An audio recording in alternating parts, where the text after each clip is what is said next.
मावळ लोकसभा मतदारसंघाची जागा शिवसेना ठाकरे गटच लढवणार असा निर्धार ठाकरे गटाच्या बैठकीत करण्यात आला। मावळ लोकसभा मतदारसंघातील पदाधिकाऱ्यांची मातोश्रीवर उद्धव ठाकरेंच्या उपस्थितीत बैठक पार पडली। मावळ मतदारसंघाबाबत शरद पवार गटाकडून अद्याप कोणतीही मागणी आलेली नाही अशी माहिती ठाकरे गटाचे उपनेते सचिन अहिर यांनी दिली आहे। 21 जानेवारीला आदित्य ठाकरे मावळचा दौरा करणार आहेत।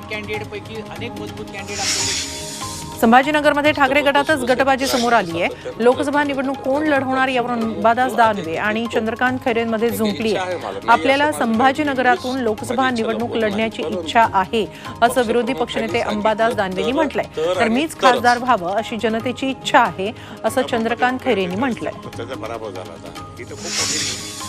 हुकुमशाही बळकट होईल असा कुठलाही निर्णय आंबेडकर घेणार नाहीत अशी प्रतिक्रिया ठाकरे गटाचे खासदार संजय राऊत यांनी दिली आहे। तर आंबेडकरांसोबत आघाडी व्हावी अशीच इच्छा असल्याचं मत विरोधी पक्षनेते विजय वडेट्टीवार यांनी व्यक्त केलंय। ठाकरे गटाचे आमदार राजन साळवी यांच्या कुटुंबियांची एसीबीकडून चौकशी होणार आहे। त्यांचे भाऊ, बहिणी आणि पुतण्याला रायगड एसीबीनं नोटीस बजावली आहे। 27 डिसेंबरला अलिबाग येथील एसीबी कार्यालयात हजर राहण्याचे आदेश देण्यात आले। जमीन खरेदी आणि हॉटेलमधील भागीदारीबाबत अधिक चौकशी होणार असल्याची माहिती मिळते।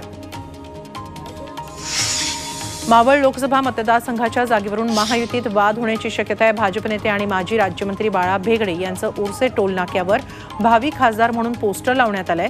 शिवसेना शिंदे गटाचे श्रीरंग बारणे हे मावळचे विद्यमान खासदार आहेत, तेही पुन्हा लोकसभेसाठी इच्छुक आहेत। तर दुसरीकडे अजित पवारांनी देखील या जागेवर दावा केला होता, त्यामुळे या मतदारसंघासाठी तिन्ही पक्षांकडून रस्सीखेच सुरू आहे। अमोल कोल्हेंच्या विरोधात तगडा उमेदवार देणार असल्याचं म्हणत तो मी जिंकून आणणारच असा विश्वास अजित पवारांनी व्यक्त केला। त्यानंतर आता शिरूरमधून विलास लांडेंनी निवडणूक लढण्यास इच्छुक असल्याचं म्हटलंय। अजित पवारांनी संधी दिली तर खासदारकी लढणार अशी प्रतिक्रिया विलास लांडेंनी दिली आहे।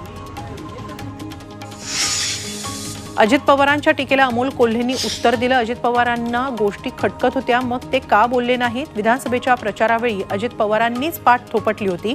निवडणुकीत कुणाच्या बाजूने उभं राहायचं हे सामान्य जनताच ठरवेल अशी प्रतिक्रिया कोल्हेंनी दिली। मात्र या आरोप प्रत्यारोपांवरून खासदार अमोल कोल्हे हे शरद पवार गटातच असल्यावर शिक्कामोर्तब झालंय।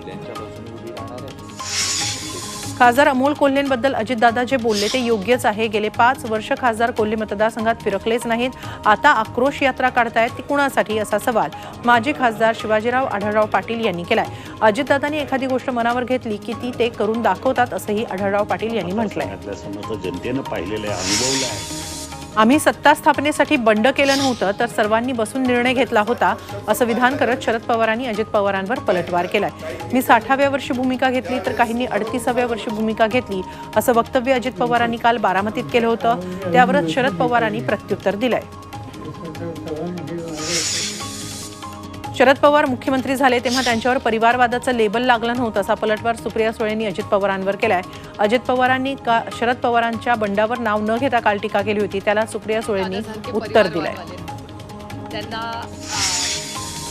देशात नरेंद्र मोदींशिवाय पंतप्रधान पदाचा योग्य उमेदवार दुसरा कोणताही नाही असं परखड मत उपमुख्यमंत्री अजित पवारांनी बोलून दाखवलंय। महायुतीचे पंतप्रधान पदाचे उमेदवार नरेंद्र मोदी आहेत, मात्र विरोधकांकडे या पदासाठी कोण आहे असा सवाल अजित पवारांनी विरोधकांना केला। मात्र यावरूनच अजित पवारांचं पाप धुतलं गेल्यामुळे ते असं बोलतायत अशी टीका वडेट्टीवारांनी केली। सोलापूर मोठं खेडं आहे या वाक्यावरून भाजपच्या 2 आमदारांमध्ये शाब्दिक चकमक उडाली। एका सभेत आमदार सुभाष देशमुख यांनी सोलापूरला खेडं म्हटलं, मात्र यावर आमदार विजयकुमार देशमुख यांनी आक्षेप घेतला। त्यांनी भर सभेत आपली नाराजी बोलून दाखवली। पुण्यातील भीमथडी जत्रेला शरद पवारांनी भेट दिली। यावेळी त्यांनी जत्रेत असलेल्या विविध स्टॉल्सचा आढावा घेतला, तसंच सहभागी झालेल्या महिलांशी बातचीत केली। यावेळी सुप्रिया सुळे, रोहित पवारही उपस्थित होते। राज्यसभा खासदार धनंजय महाडिक आणि पालकमंत्री हसन मुश्रीफ यांनी बुलेटवरून रपेट मारली। कोल्हापूर पोलीस दलात दाखल झालेल्या नव्या गाड्यांच्या हस्तांतरण सोहळ्यात दोघेही उपस्थित होते। यावेळी नव्या बुलेटवरून खासदार धनंजय महाडिक आणि पालकमंत्री हसन मुश्रीफ यांना रपेट मारण्याचा मोह आवरता आला नाही।